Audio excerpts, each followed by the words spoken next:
जो मैंने आत्महत्या करुँच गृह कलह नहीं आत्महत्या करुँच बापा माँ पदे कहीदेले सही पारना आत्महत्या करुँच स्वामी स्त्री भितर कलह सृष्टि है स्त्री जदि दीपद कहीदेला आत्महत्या कले नचेत स्वामी जदि दीपद कहीदेला स्त्री भी आत्महत्या करदे। तेणु जो मैंने आत्महत्या करुँच से गोटे काम करूँ जीवन उद्धार ना आत्महत्या कले 10 जन्म धरी बाघुआ मड़ा हो चारिआडे पवन सदृश्य घूरे टोपे पानी पीबार व्यवस्था पाइबे नहीं से माने मुक्ति केबे हवा असंभव किंतु से माने गोटे काम करंतु से माने भागवत टिके पाठ करंतु श्रृंखला घटिबो तेणु आमे माने उद्धार पाइबा।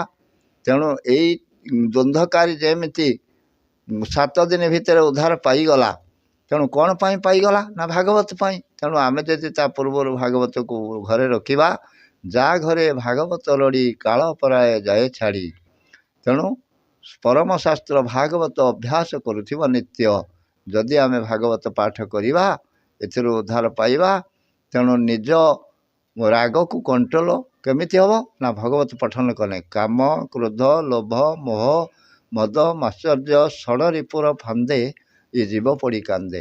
यही षड़ रिपु 5 मन 25 प्रकृति 11 इंद्री षड़ ऐरी या आम कंट्रोल करूँ ना बोली राग जर्जरित होकर आसुरिक प्रकृति आम आत्महत्या करुँच।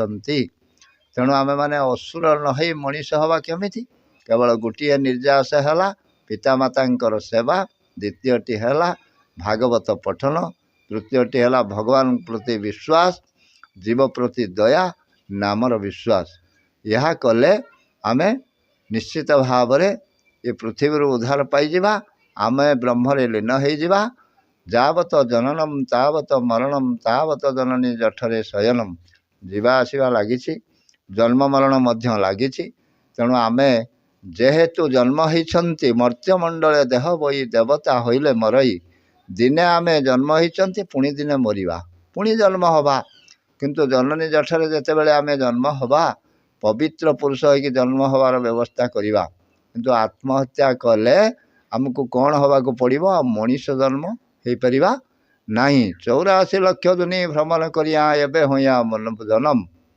तेणु 84 लक्ष जोनि रे भ्रमण कर सारा परे भगवान दया करिक थरे मनीष जन्म दियंती। तेणु 84 लक्ष जोनि के आमे जीवा नहीं आउ पशु पक्षी कीट पतंग ये जन्म नहई मनुष्य जन्म हवापाई चेष्टा करिबा समस्त को अनुरोध करुछि।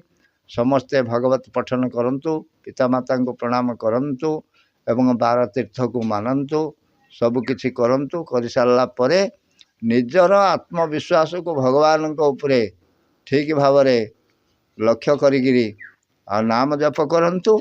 आत्मदेवक नामक ब्राह्मण जने थिले तांकर स्त्री थिले दुंधुली आउ तांकर पिला हो नथिला बहुत बयस हो गला पर जेतेबेले पिला नहला से कौन कले जाइए नारद ऋषि पाखे मुंड बाड़े कांदिले कहले प्रभु आमर पिला हो नहीं जी देखुची आमको खराब भावुची खराब कथा कहूची।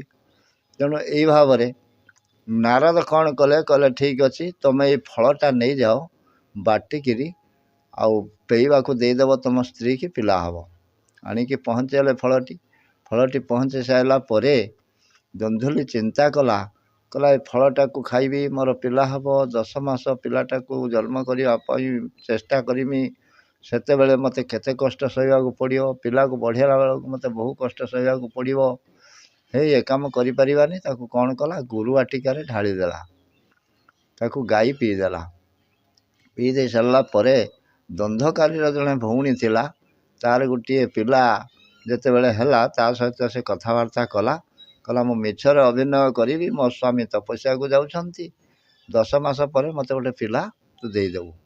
तेणु द्वंद्वकारी भौणी जिते बड़े जाइकिरी कौन कला दुंधुलीर भौणी से द्वंद्वकारी हम से तार पुअर नाम से गोटे पिला जन्म है जिते बड़े ताकू ये देदेला दे सारा पर से पिलाटी के आणिके पाला आत्मदेवक नामक ब्राह्मण आसिक पहुँचले जहाँ हूँ मो दुंधुलीर पिला होती बहुत खुशी हो गले पिलाटी के पालिले किसी दिन पर गाई पाखर जन्म है गोकर्ण। तेणु से गोकर्ण जिते बड़े जन्म है गाई पाखर तो सेते बेले कौन है ना गोकर्ण ତାର ତପସ୍ୟା କଲା। ଋଷିଙ୍କର ଫଳପ୍ରଦତ୍ତ ପିଲା ଯେହେତୁ ତାକୁ ତପସ୍ୟା କଲା, ବନକୁ ଗଲା। ଦ୍ୱନ୍ଧକାରୀ ବହୁତ ଦ୍ୱନ୍ଦ କାର୍ଯ୍ୟ କଲା। ସମସ୍ତଙ୍କୁ ପିଟିଲା, ମାରିଲା, ହାଣିଲା ଏବଂ ଅଖାଦ୍ୟ ଖାଇଲା। ଏମିତି ହେଇ ନିଜ ବାପା ମାଆଙ୍କୁ ପିଟିକି ବି ମାରିଦେଲା।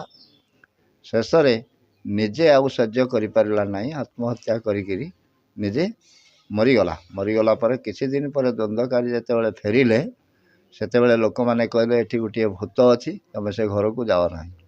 ଦ୍ୱନ୍ଧକାରୀ କହିଲା ମୁଁ ତ ତପସ୍ୟା କରିକି ବନରୁ ଫେରିଛି, ମୋର କିଛି ହେବ ନାହିଁ। ତେଣୁ ସେଇ ଘରେ ଯାଇକି ପହଞ୍ଚିଲେ। ପହଞ୍ଚିଲା ପରେ ତାଙ୍କ ଭାଇ କାନ୍ଦିକି ରାତିର କହିଲେ, ଭାଇ ମୁଁ ଆତ୍ମହତ୍ୟା କରିଛି, ମୋ ଶରୀର ବହୁ କଷ୍ଟ ପାଉଛି, ଆପଣ ମୋତେ ଉଦ୍ଧାର କରନ୍ତୁ। ତେଣୁ ସେଠି କ'ଣ କଲେ ଗୋକର୍ଣ୍ଣ ନା ସୂର୍ଯ୍ୟଙ୍କୁ ପ୍ରଣାମ କଲେ ଏବଂ ତପସ୍ୟା କଲେ। ସୂର୍ଯ୍ୟଙ୍କ ନିର୍ଦ୍ଦେଶରେ ଗୋକର୍ଣ୍ଣ ଭାଗବତ ସପ୍ତାହ କଲେ। 7 ଗଣ୍ଠିଆ ବାଉଁଶ ଗୋଟେ ପୋତିଲେ। ପ୍ରତ୍ୟେକ ଦିନ ସେଇ ବାଉଁଶରୁ ଗୋଟିଏ ଗଣ୍ଠି ଫୁଟେ। ଏଇରକମ ଗୋଟେ ଫୁଟି 7 ଦିନରେ 7ଟି ଗଣ୍ଠି ଯେମିତି ଫୁଟିଗଲା, ଦ୍ୱନ୍ଧକାରୀ ବାହାରିକି ଛିଡ଼ା ହୋଇ ପଡ଼ିଲେ। ତେଣୁ ଦ୍ୱନ୍ଧକାରୀଙ୍କର ଆତ୍ମହତ୍ୟାର ମୃତ୍ୟୁ ଯେଉଁ ଘଟିଥିଲା, 7 ଦିନ ପରେ ସେ ଉଦ୍ଧାର ପାଇଲା ଦ୍ୱନ୍ଧକାରୀ। ତେଣୁ ଗୋକର୍ଣ୍ଣଙ୍କୁ ଗ୍ରାମବାସୀମାନେ ପଚାରିଲେ, ହେ ଗୋକର୍ଣ୍ଣ କୁହନ୍ତୁ, ଦ୍ୱନ୍ଧକାରୀ ତ ଆତ୍ମହତ୍ୟା କରିଥିଲା, ସେ ତ ବାଘୁଆମଡ଼ା ହେଇକି କିଛି ଜନ୍ମ ପର୍ଯ୍ୟନ୍ତ ଉପରେ ବୁଲିଥାନ୍ତା, କେମିତି ସେ ଉଦ୍ଧାର ହେଲା? ଆମେମାନେ ଭାଗବତ ସପ୍ତାହ ଶୁଣିକିରି କେମିତି ଉଦ୍ଧାର ନ ହେଲୁ? ତେଣୁ ଗୋକର୍ଣ୍ଣ କହିଲେ, ଦେଖ ତମେ ନିରୀକ୍ଷଣ ଭାବରେ ଭାଗବତକୁ ଲକ୍ଷ୍ୟ କରିନଥିଲ ଏବଂ ଭଗବାନଙ୍କର କଥା ଶୁଣୁନଥିଲ। ସିଏ ଏଇ ବାଉଁଶ ଭିତରେ ରହି ତାର ଆତ୍ମା ସେ କାନ୍ଦୁଥିଲା, ଏକଦମ ନିରୀକ୍ଷଣ କରିକି ଶୁଣୁଥିଲା।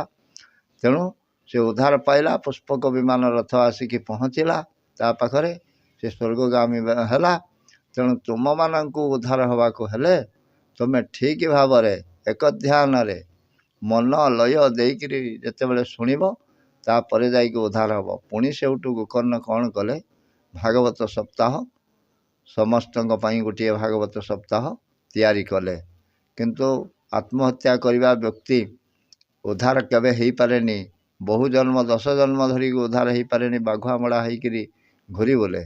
ଜଣେ ସ୍ତ୍ରୀ ଲୋକ ଯଦି ଆଣ୍ଠୁଏ ପାଣିକୁ ଗଢ଼ିଆକୁ ପଶିଯାଏ ଦାନ୍ତ କାଠି ଧରିକିରି, ତା କାନ୍ଧରେ ବସିକିରି ସେ 2.5 ଢୋକ ପାଣି ପିଇବାର ସୁବର୍ଣ୍ଣ ସୁଯୋଗ ପାଏ।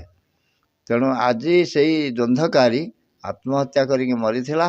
7 ଦିନ ଭିତରେ ସେ ଉଦ୍ଧାର ହେଇଗଲା କେବଳ ଭାଗବତକୁ ଶୁଣିକିରି।